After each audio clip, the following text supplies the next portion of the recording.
Hey everyone, welcome to the show. You know that feeling when you just get this uh, unsettling sense that the people around you are hiding something? Well, that's exactly the kind of chilling world Frank J. Edwards drops us into in his medical thriller, Dr. Witch. It's a book that I guarantee will keep you guessing to the very end. Don't forget to hit that like button and subscribe so you don't miss any of our future deep dives. And you can grab a copy of Dr. Witch on Amazon. We'll leave the link in the description below. Oh, I gotta second that. This book is definitely a wild ride. It is. And today we're going to really dig into what makes this story tick and why it resonates so deeply. So, like right off the bat, Edwards throws us into the thick of things at New Canterbury Medical Center. Think of a hospital, and it's supposed to be this place of, well, healing, right? But Edwards flips that on its head. He makes you question everything and everyone. What are your thoughts on how he uses the setting, especially in a thriller like this? You hit the nail on the head. There's something about hospitals, you know? They're kind of inherently tied to this sense of vulnerability. You're supposed to trust the people there, the doctors, the nurses. But Edwards, he takes those expectations and just twists them completely. Makes you suspicious of every character and their motives right from the start. Totally agree. And then there's Jack Forrester, our protagonist, right in the middle of it all. He's a former ER doc, but now he's the dean of the medical center. And he's dealing with this huge financial crisis. But it's more than just numbers and spreadsheets. We're talking about real people's lives, their jobs, their health. Exactly. Dr. Witch really stands out because it doesn't shy away from that human element. It's not just about Jack saving an institution. It's about saving the people it serves, the entire community that relies on it. It just adds this whole other level of weight to his decisions, and you really feel the pressure he's under. Absolutely. And just when things couldn't get any worse, in swoops, HWA Yes, HWA. is massive healthcare corporation that basically wants to gobble up New Canterbury. And their CEO, Lawrence Haynes, well, let's just say he's not exactly Mr. Nice Guy. Definitely not. Haynes is a really interesting character because he kind of embodies this big, scary trend in healthcare today, corporate consolidation. I mean, yeah, efficiency is important, but there's just this coldness to him, a ruthless way of doing things that really makes you wonder just how far he's willing to go to get what he wants. For sure. And then there's Mariana Kovalenko. She's this young Ukrainian journalist who shows up wanting to do a story on New Canterbury. But surprise, surprise, she's got her own secrets, ties to this shadowy Russian oligarch named Mikhail Potemkin. It's like Edwards is weaving this web of interconnected stories, and each one pulls you deeper and deeper into the mystery. And you know what's really fascinating? It's like every single character, even the ones you think are just background noise, they all add this layer of complexity to the story. It's like Edwards is telling us no one is truly innocent. We're all caught up in this world of power struggles and hidden agendas. Okay, but now we got to talk about the element that really sends chills down your spine, the urban legend of Dr. Witch that Edwards actually brings to life. Dr. Bryson Whitner, this brilliant physician, but also, get this, a convicted murderer. And he escapes from the very psychiatric institute where he was being held. It's a huge twist. Oh, the introduction of Whitner, that's pure genius. Mhm. He taps into this primal fear we all have, you know? The idea that even in places meant for healing, evil can lurk. And the fact that he's so intelligent, so charming even, makes him all the more terrifying. Edwards uses this classic trope, but he does it in a way that makes you question the whole nature of good and evil, the line between sanity and madness. And he kind of makes you wonder if there's a little bit of darkness in all of us. Right, it's like he's this dark reflection of the other characters' hidden desires and ambitions. They might not be out there committing murder, but you start to see how their choices, their compromises are pushing them further and further down a very morally gray path. It's so true. As you read, it becomes clear that Whitner, Potemkin, even Haynes, they're all connected in ways you wouldn't have guessed at the beginning. Their paths keep crossing, and it creates this intricate dance of power and manipulation, and poor Jack is stuck right in the middle of it all. And it's not just professional for Jack. His personal life is a mess, too. He's still grieving the loss of his wife, Zelly. But as the story unfolds, you discover that her death, well, it might not have been an accident after all. The way Edwards portrays Jack's grief is just so powerful because it really highlights how vulnerable we are when we're hurting. It makes you think about how far someone would go to protect the people they love, how easily our judgment can be clouded by pain. Yeah, and that vulnerability makes Jack a prime target for manipulation, which is exactly what Potemkin and his crew are banking on. It's true. And that's what makes Dr. Witch so captivating. It's not just about a man trying to save a hospital. It's a story about what it means to be human, the choices we make when we're faced with impossible situations, and the masks we all wear to hide our true selves. Couldn't have said it better myself. From the very first page, Edwards takes you on a wild ride. One minute you're in the sterile halls of the medical center, the next you're in some remote scrapyard. Then there's a kidnapping, a daring escape. And just when you think you've got it all figured out, bam, another twist throws you for a loop. Edwards is a master at building suspense, that's for sure. He keeps you constantly guessing, questioning everything you think you know. Okay, before we move on, we got to talk about Jack's niece, Caitlin. She's this bright, observant teenager who comes to stay with Jack. And wouldn't you know it, she ends up stumbling right into the heart of this whole conspiracy. What are your thoughts on her role in the story? Caitlin is such a breath of fresh air, literally. She represents this innocence, a pure perspective that challenges the jaded world of the adults around her. She picks up on things they miss, asks questions they're too afraid to ask. She's definitely a force to be reckoned with. But at the same time, her innocence also makes her incredibly vulnerable. A perfect target for those who want to keep their secrets buried. Absolutely. And it's through Caitlin's eyes that we really see the danger, the lengths these people will go to protect their power and their lies. Totally. She's not just a pawn in their game. She becomes this unexpected catalyst, shaking things up and forcing everyone to confront the truth. And speaking of truth, well, we can't avoid the elephant in the room, or should we say the Dr. Witch in the room. Whitner's escape from the Psychiatric Institute throws everything into chaos. It's like unleashing a predator into this carefully constructed world. It's brilliant. Whitner's escape raises the stakes so high and throws in this element of unpredictability that keeps you on the edge of your seat. You know this guy is capable of anything, and you're just waiting for the other shoe to drop. It's like a ticking time bomb, and everyone is scrambling to figure out how to defuse it before it's too late. But the big question is Whitner working alone, or is he just a pawn in Potemkin's much bigger, much more sinister game? That's the question that drives the entire story. And let me tell you, the answer, when you finally get it, is both shocking and totally satisfying. Okay, before we wrap up this part of our deep dive, I gotta mention Edwards' writing style. The way he blends medical realism with this high-stakes suspense is incredible. It's like he's giving you a backstage pass to the inner workings of a hospital while also keeping you totally hooked on the story. You can definitely tell he's drawing from his own experience as a physician. The medical details are so precise, so authentic, that it just adds another layer of believability to the whole thing. And that makes it even scarier because it feels so real. It's not just about scalpels and diagnoses either.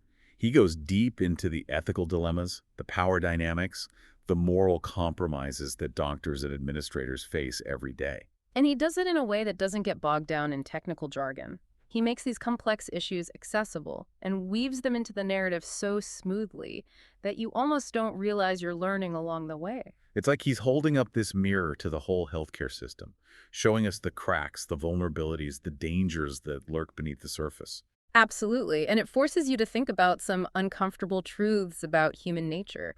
The lengths we'll go to for power, for wealth, for revenge. Yeah. It's all there. So then things take a turn for the worse when Caitlin witnesses something she shouldn't have. And that puts her right in the crosshairs of Potemkin's operation. It's at that point that the story kicks into overdrive. Caitlin, this innocent teenager, is caught in a web of lies and deceit. And the things that Potemkin and his people do to try to silence her are chilling. We're talking hacked cars, kidnapping threats against her family. It really makes you think about the dark side of technology and the people who use it for evil. It's a wake-up call, right? Like Edwards is saying that in this digital age, nowhere is truly safe. Our reliance on technology can be our biggest weakness. I agree. But he also shows us how that same technology can be used to fight back, to expose the truth, to disrupt the plans of those in power. That's a good point. And through it all, Jack is stuck in this impossible situation, trying to save the medical center, protect his niece, and grapple with his own grief, all while being manipulated by forces he doesn't fully understand. Jack's journey is truly heartbreaking, but also incredibly inspiring. He's not perfect. He makes mistakes. But he never gives up. He embodies that little flicker of hope, that belief that even when things are at their darkest, we can find the strength to fight back, to protect what matters most. I think that's a good place to stop for now. We've covered a lot of ground, but believe me, there's so much more to unpack. So when we left off, Jack was reeling from the discovery that his wife's death might be connected to Potemkin's whole network of evil. Right. As if that wasn't enough, the real Mariana Kovalenko, she walks right into his office. Wow, talk about a serious case of mistaken identity. It's like straight out of some crazy spy movie. You've got this woman claiming to be the same Mariana we've already met, but she's telling this totally different story about Potemkin and his whole plan for New Canterbury. Of course, Jack's not buying it right away. He's already been tricked by the impostor Mariana, so his trust is pretty much shattered. Understandably so. Huh. But Mariana, she's not giving up. She knows she needs to prove who she really is, and she does this really clever thing. She uses a detail from her past, a picture that Potemkin missed when he was creating the fake Mariana's online life. It's a testament to Edwards. I mean, he really pays attention to detail. Even the smallest moments can come back in a big way later. For sure. It just goes to show how important it is to pay attention and remember things in a world where information can be so easily twisted and manipulated. It's like one of those giant puzzles where each piece matters, even the ones that seem kind of insignificant at first. Yeah. So Jack finds the picture, sees the resemblance, and starts to believe Mariana's story.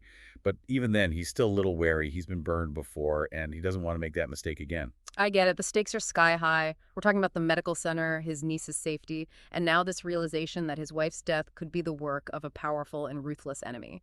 No kidding. It's a lot to handle. But Mariana lays it all out. The whole conspiracy, Potemkin's cybercrime operation, his connection to Whitner, the truth behind Chadwick's suicide. It's a lot to take in. And it's like suddenly everything clicks. The financial crisis, the fake Mariana, even Zelly's death, it's all part of Potemkin's plan. It's clear that he's been playing this long game, setting everything up for years, just waiting for the perfect moment to strike. But Jack's not backing down. He's determined to protect his family, expose what's really going on, and bring Potemkin down. But he's going up against an enemy with tons of resources and a whole network of loyal followers. It's like the ultimate David versus Goliath situation. And to make things worse, Whitner's still out there somewhere, unpredictable and ready for revenge. It's a race against time for Jack to uncover Potemkin's lies while also staying one step ahead of Whitner. The tension in the book is insane. You're constantly wondering who to trust and what's going to happen next. And the way the story jumps between different perspectives really adds to the suspense. We see things from Jack's point of view, then Mariana's, then Caitlin's. It's like we're getting this complete view of the whole conspiracy and how it's affecting everyone involved. It's a testament to Edward's writing that he can handle all those different perspectives without losing the main thread of the story. So while Jack's trying to figure out how to stop both Whitner and Potemkin, he's also hit with the news that Caitlin has run away. Oh man, that complicates things even more. Right. No one knows where she is or why she took off, Yeah. but you get this feeling that it's somehow connected to the bigger picture. Caitlin's a smart girl, and she can definitely handle herself.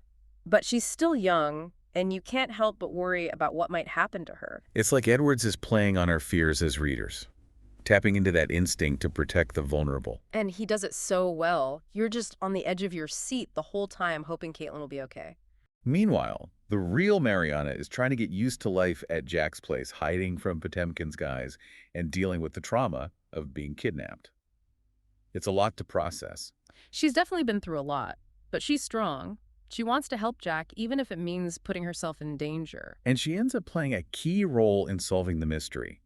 She remembers a news story about a coin-collecting club that ties Potemkin and Whitner together, and then she realizes Haynes is involved too. Wow, that changes everything.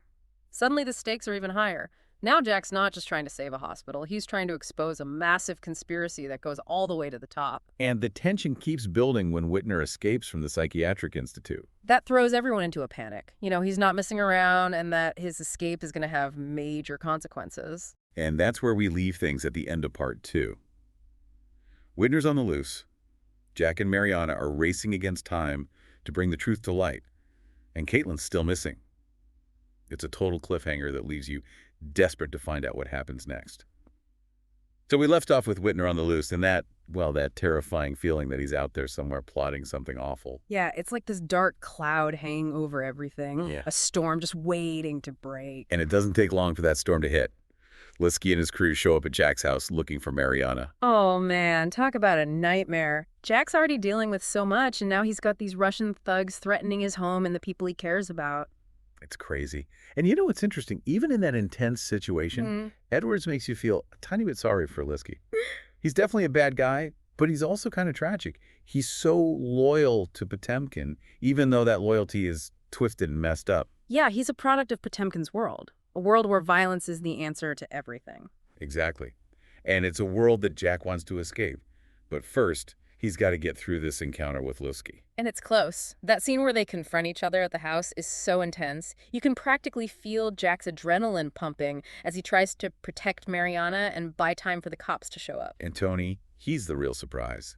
You wouldn't expect this quiet guy to be the hero, but he steps up in a big way. Yeah, it's a good reminder that sometimes the most unlikely people can be incredibly brave when it matters most. And while all this is going down, Whitner and Haynes are heading to meet Potemkin on his fancy ship. It's a strange pairing, right? Whitner, the escaped convict, and Haynes, the corporate bigwig. It makes you wonder what Haynes was thinking getting involved with all this. I think he thought he could outsmart Potemkin, but he totally underestimated how ruthless the guy really is. Yeah, he got in way over his head, made deals with the devil, and now there's no easy way out. That whole scene on Potemkin's ship is like something out of a Bond movie. It's all luxury and glamour on the surface, but you can feel this sense of danger lurking underneath, like something terrible is about to happen. And it does. Whitner's plan is so clever, but also terrifying.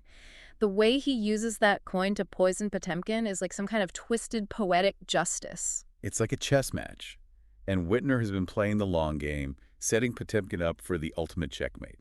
But with Winder gone, Haynes is in a really bad spot. He's a loose end that Potemkin's people will want to get rid of. Back on land, Jack, Mariana, and Tony are running for their lives through the woods, with Lusky and his guys hot on their trail. It's intense. You can feel their fear, their desperation as they try to outrun Lusky. And it all goes down to that final showdown on the cliff. It's a moment where everything hangs in the balance. And just when it seems like all is lost, Investigator Durkins and her team show up, saving the day and finally putting an end to Lusky. It's a good ending, but it comes at a price. Lives are lost, and there's a lot of pain. But even with all the darkness, there's a glimmer of hope. Jack, Mariana, Caitlin, they all show us that even when things are really bad, we can find the strength to fight back and protect what's important to us. So that's Dr. Witch, a medical thriller that will keep you on the edge of your seat. But it's also a story that makes you think. It's about the dark side of human nature, but also about hope, courage, and second chances. It's a book that stays with you long after you've finished reading it. Makes you question who you can trust, what you believe, and the choices we all make when life throws us a curveball. What did you think about our deep dive into Dr. Witch? What parts stood out to you? Let us know in the comments below, and be sure to like and subscribe to The Deep Dive for more conversations about the books that make us think and feel. Thanks for joining us.